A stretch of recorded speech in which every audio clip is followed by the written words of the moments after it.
धन्यवाद है जिनको गृहस्थी में रह के भजन करते हैं।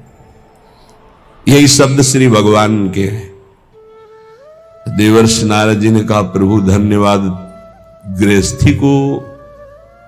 जब मन काम आया तो पत्नी है, मोह आया तो पुत्र है, भोजन की तो रसोई है, हर व्यवस्था है प्रभु। धन्यवाद तो उन विरक्तों को प्रभु देना है जिनको कई कई दिन भोजन नहीं मिलता, हर कष्ट सहते हुए, हर भोग वासना की जलन को सहते हुए आपके भजन में लगे।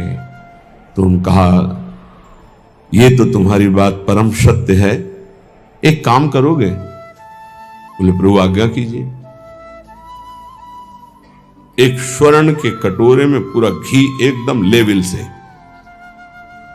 और कहा, एक परिक्रमा लगाओ वैकुंठ की, एक भी बूंद घी नहीं गिरेगा, अगर गिरा तो सुदर्शन चक्र है पीछे।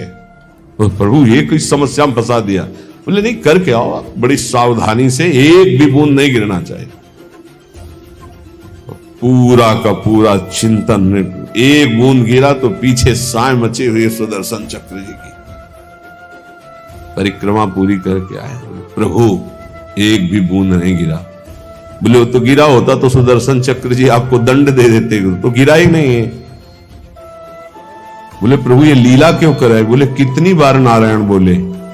बोले, नारायण बोले लेकिन सुदर्शन चक्र पीछे एक बूंद घी न गिरे, आप नारायण की बात कह रहे हो?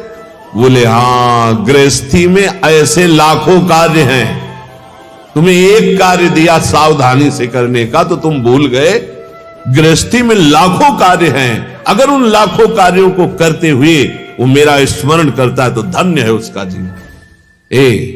सच्ची मानना, बड़े बड़े परमहंसों के माता पिता गृहस्थ ही हुए हैं। बड़े बड़े परमहंसों का उदर पोषण गृहस्थों से ही होता है। बड़े बड़े परमहंसों के शरीर का वस्त्र गृहस्थों से ही मिलता है।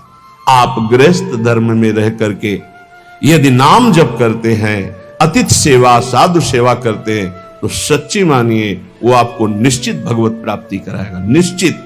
एक तपस्वी आजीवन कठोर तपस्या जितेंद्रियता से जिस पद को प्राप्त करता है, गृहस्थी केवल पापाचरण न करे तो उसी से उसे भगवत प्राप्ति होती है। थोड़ा सा धर्म भी महान भगवत प्राप्ति का हेतु कर देगा। ऐसी संतानें प्रकट होंगी जो तुम्हारी पीढ़ियों की पीढ़ियां उद्धार कर देंगी। गृहस्थी बहुत बड़ा धर्म है, बहुत बड़ा धर्म है, इससे बड़ा कोई धर्म नहीं। ये मत सोचो जैसे लोग कह देते हैं ना, अरे हम तो गृहस्थ। गृहस्थ का मतलब समझते हो हर धर्म का जनक, हर धर्म की उत्पत्ति उसी से होती है, हर धर्म की पुष्टता उसी से होती है, हर धर्म की व्यवस्था उसी से होती है। आप गृहस्थ धर्म को बहुत हल्के में ना ले, भगवान का अवतार भी गृहस्थ धर्म में ही हुआ है। दशरथ, कौशल्या जी, नंद बाबा, यशोदा मैया, देवकी, वसुदेव जी, कश्यप, अदिति जी, जहां भी देखो बड़े बड़े जो वीतराग अवधूत भगवान को वश में करने वाले प्रेमी महात्मा या साध्वी, वो सब गृहस्थ में हुई। यहां जो कह रहे ग्रहांध कूपे, गृह में ऐसे अंधे बन करके लगे हुए हैं कि ना नाम जप से मतलब, ना धर्म से मतलब। बोले, भागो इस अंधकार कुएं से, भागो और प्रकाश की तरफ। तमसो मां ज्योतिर्गमय, अंधकार से हटो, बार बार जन्म मरण के चक्र से हटो, प्रभु के धाम में चलो। हम सब प्रभु के हैं। भूल करके इस जन्म मृत्यु में चक्र में ऐसे फंस गए कि इस योनि में उद्धार नहीं कर पाए, तो 83,99,999 योनियां ऐसी हैं जिनसे आप मुक्त नहीं हो सकते। केवल एक मानव देह है जिससे मुक्त हो सकते हो। इसलिए कह रहे हैं, जन्मान्य कितने जन्म व्यतीत, असंख्यानि, गिनती नहीं है, गतानि में वृथा, व्यर्थ चले गए। बहुत बार जन्मे, बहुत बार मरे। व्यग्रात्मनो देह गृहादि के हया, ऐसे ही मानता रहा हूं कि मेरी पत्नी, मेरे पुत्र, मेरा घर, मेरा मकान, फिर मरे, फिर वही, फिर वही। अद्यापि मुह्याम्यपि बुद्धिमान हम तवैव वृंदाटवी नाम में गति। आज थोड़ी बुद्धि जागृत है तो मेरी बात मान जाओ, भाग के आ जाओ वृंदावन, एक बार सत्संग सुन जाओ। एक बार बिहारी जी के दर्शन कर लो, एक बार यमुना रस रानी के समीप बैठकर नाम कीर्तन कर लो। ये किनके लिए कह रहे हैं? घर गृहस्थी में हो तो पैसा बढ़े, समय निकले तो विदेश घूमने की बात मन में मत लाओ।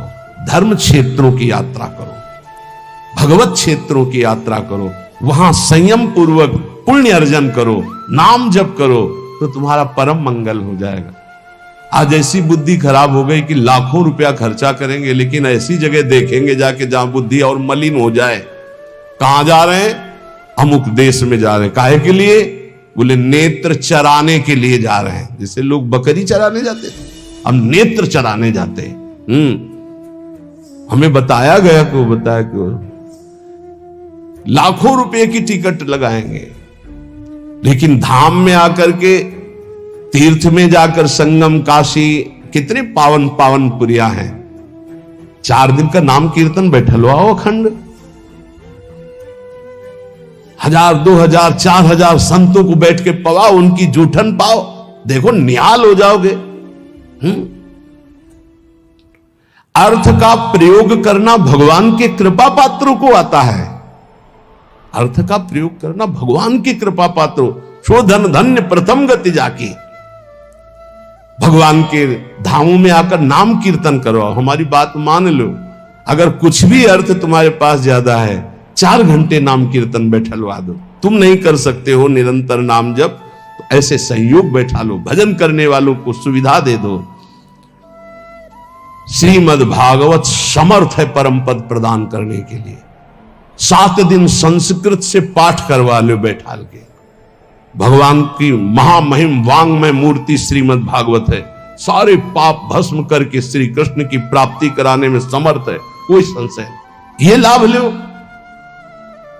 धाम आ गए, यहां के पशु पक्षियों को, मान लो ज्यादा पैसा नहीं, 2-4 किलो चना लिए फुला दिए, पशु पक्षियों को पवार है। गाय को एक दिन चारा पवा, ये धर्म कार्य करो। लाखों रुपया खर्च करके कहां जा रहे हो संसार को देखने के लिए? भारत जैसी पावन भूमि कहां है? यहां एक से एक ऐसे भजन की वृत्तियां प्रकट हो जाएं, ऐसे धर्म क्षेत्र, तीर्थ क्षेत्र, ऐसे भगवत धाम है। श्रीपाद कह रहे असंख्य जन्म बर्बाद कर दिए, लौटो, एक बार श्री धाम वृंदावन में आ जाओ। तुम्हारे मोह पास को काटने के लिए समर्थ श्रीधाम वृंदावन सत्संग करा देगा। सत्संग ऐसी कैंची है जो मोह पास का नाश करती है। निज सर्वनाश कर्मात्म सुहृत सुतदार मित्र परिवार गणम परिवंचय कर ही दृढ़ बुद्धि रहम प्रपलाई यामि हरि केली वनम। तुम समझ रहे हो कि हमारा यही कर्तव्य है कि इनका पालन पोषण करके खूब चाहे जितना पाप कर्म करे। तो श्रीपाद कह रहे निज सर्वनाश करो। अपने आत्म स्वरूप का सर्वनाश करने वाले, तेरी ये समझ में नहीं आ रहा कि तू जिस पाप कर्म से धन कमा रहा है तो ये तेरा सर्वनाश कर देगा। तू परिवार को अपना सुहृद समझ रहा है, निज जन समझ रहा है, उसके लिए पाप कर रहा है, ये तेरी दुर्गति कर देगा। मरने वाले की अंतिम इच्छा पूछी जाती है ना, क्या अंतिम इच्छा है? ये जो पुण्य का त्याग करके पाप कर्म करते हुए उन्नति को प्राप्त हो रहे हैं, इनकी अंतिम इच्छा पूरी की जा रही है।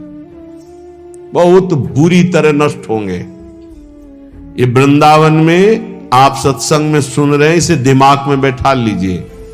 पाप कर्म करने पर जो उन्नति प्राप्त होती है, तो जैसे फांसी देने वाले की अंतिम इच्छा पूरी की जाती है, ऐसे तुम्हारी अंतिम इच्छा है ये, भोग लो इसे। क्यों? तुम्हारे सुकृत अब सब नष्ट हो गए हैं। अब जो तुम्हारे पाप कर्म का फल आने वाला है, सर्वनाश का तांडव होगा। आंख खोल करके समाचारों में और संसार में देख लीजिए, कोई भी रहा न कोकुल रोवन हारा। इतिहास साक्षी पढ़ के देख लीजिए। प्रगट में वर्तमान समय में, भूतकाल में, तो भविष्य में भी ऐसा ही होगा। ये खुद देखी हुई बात, सुनी हुई बात, पढ़ी हुई बात, समझी हुई बात कह रहा है। पाप कर्म करने वाले की उन्नति का मतलब है अंतिम इच्छा।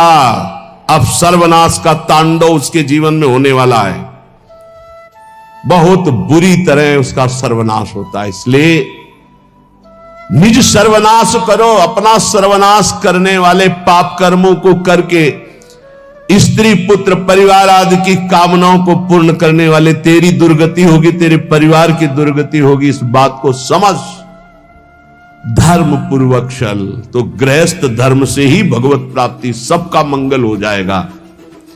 असंख्य जन्म व्यर्थ कर दिए, अब ये मानव जीवन तेरा व्यर्थ ना जाए, इसलिए